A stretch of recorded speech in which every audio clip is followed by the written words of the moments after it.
Dad, there's so many things that stand out to me about my childhood. I know you've expressed that you have many regrets, but I know that you always did your best. I have many great memories, and I want you to know that you don't need to have regrets because you did so many things right. Dad, what I remember most about you is coming home often. You worked on the railroad and driving long trips, getting home late. How excited I was to see you and helping you unload the car, putting things away. I like to make things fun, turning on the radio and doing your little dances. You were always an early riser. You'd put some music on, and I'd wake up to this music. I think there was a lot of Southern gospel, which I actually liked. It was just a nice way to wake up. You know, I can't say that I've ever tried using your moves, but they were fun. I remember standing on your feet and you helping me dance. We would do little play things, and where we'd put on outfits of some kind. He always, just ate it up. We would go change clothes and come out and model and show him everything. We would spin around like princesses and he would cheer us on. He loved to start an argument with us and say, uh-huh, and we'd go, uh-uh. And he'd say, uh-huh, and we'd go, uh-uh. He'd go, uh-uh, and we'd go, uh-huh. And he'd just switch that up back and forth until we figured out that he was messing with us. I remember doing lots of hide and seek, and Dad would help us find awesome hiding spots. Like one time, he put me up on top of the refrigerator, and I want to say that I hid in the dryer. That's probably not true. He probably actually kept me out of the dryer. Other times he loved to play Simon Says with us, and it was never the traditional Simon Says that a lot of people think of. He'd put his thumbs up like this and go, Simon says do this, Simon says do this, do this. And that would just always be tough to follow. It was a lot of fun. Remember what you call it. It's something about trust. You just stay straight and stiff, and he says, okay, fall. And you fall straight back, and he'd catch you. But a lot of times, you would get scared and put a foot back. But we learned how to trust and just fall, and he would always catch us. I guess we played dogpile a lot. I remember playing dinosaur, I think that's what we called it at one time. We being like on the ground and letting me and sometimes the neighbors like climb all over you, and you would just kind of stand still, and then all of a sudden you would like start moving, like rah, and You'd hop up and we'd all fall off and try and stay on, and That was a lot of fun. And you would always stop way too soon, and I didn't quite ever understand why, because it was clearly fun. And I understand that part a little better now. He always had a lot of little sayings to help with life, and he always said, God first, family second, work last. At the same time, he taught us to be hard workers and take care of what you have and be thankful and be grateful. I don't remember what Royce and I were fighting about. I remember you taking us to the backyard and having us fight it out. No gloves. Just go ahead. Just go at it.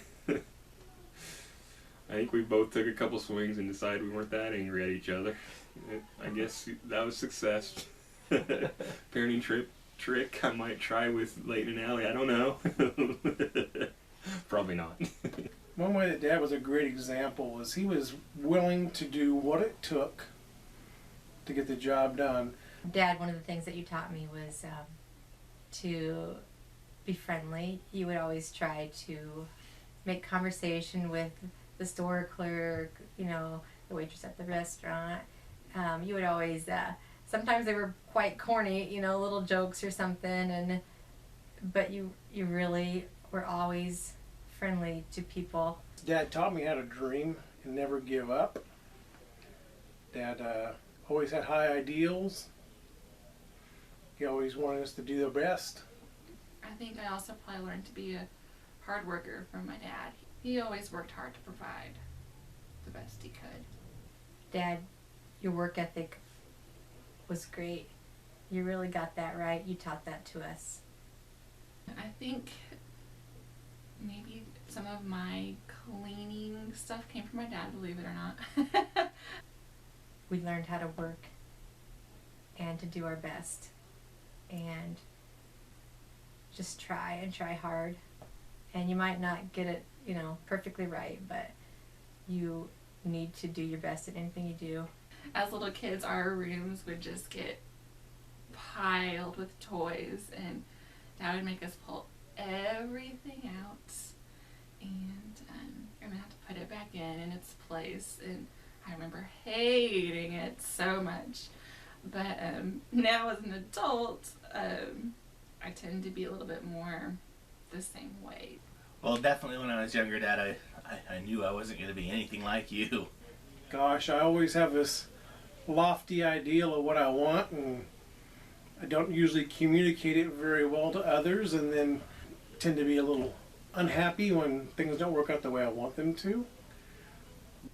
You were very impatient, I'm very impatient, but yet when it counts, a lot of times you had plenty of patience.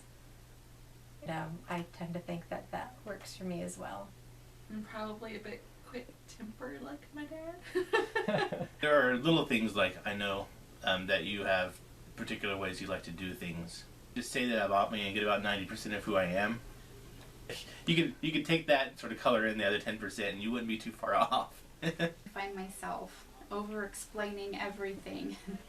Satisfy all the little curiosities to my daughter because she likes to know everything just like I did. And I probably tell her and over-explain to make sure she gets it. And Dad always did that. Take an example. You used to show me how to load the dishwasher the right way. And you'd be like, well, you put, forks this way because they more fit. But you put knives the other way so that when you reach in, you don't cut yourself on the knife, And I actually, that must have resonated with me because I still do that particular one. But the fact that you had little tiny routines of the way you did things all the time, and I do that. This is what I do for how I manage the small things, and I have trouble if there's more than one person in a household doing dishes. That never happens, right? Then I have trouble accepting that the other way is valid. and you can generalize that across most things I do. Be impatient like my dad.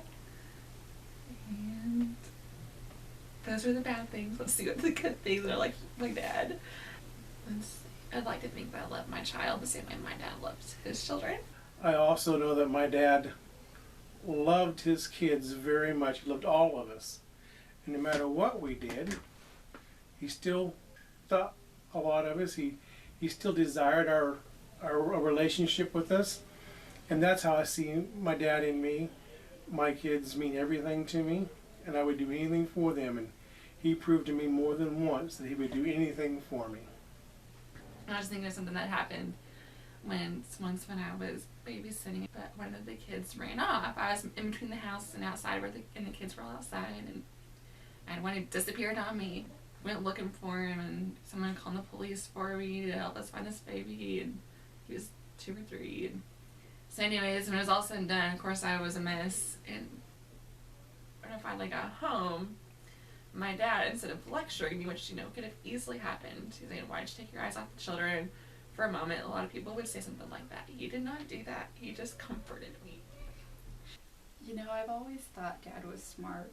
Dad got really smart when I was about 22, and I'd gone to college, and I was living a life that wasn't very pleasing to the way I was brought up. Definitely didn't agree with all of his decisions when I was younger because I wanted everything my way, but You really, really got smart as I got older.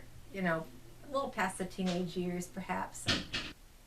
he always had our best interest at heart, and after I got older, it was easy to see that.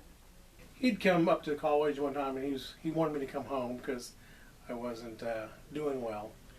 That didn't come out that way. I stayed there, but he pretty much told me if I continued the path I had, how things would go. And within about a year or so, I began to see all those things that he predicted come true. And that's when I realized that my dad actually was a very smart man. You definitely were a lot smarter than we gave you credit when we were teenagers. Dad, one thing he got right, was just unconditional love. In spite of us being rotten oftentimes, you still loved us. He made sure that we knew we were number one. He tried his hardest to give us everything we needed and everything we wanted, even when he couldn't do what he wanted. He deeply loved his children, and he always was thinking about his kids, always wanted to do something for his kids. You know, like even like in college, I'd come home and he'd want to give me gas money, and You know, he'd say, I wish I could buy you the world, but money doesn't grow on trees. Dad's first priority was always his children.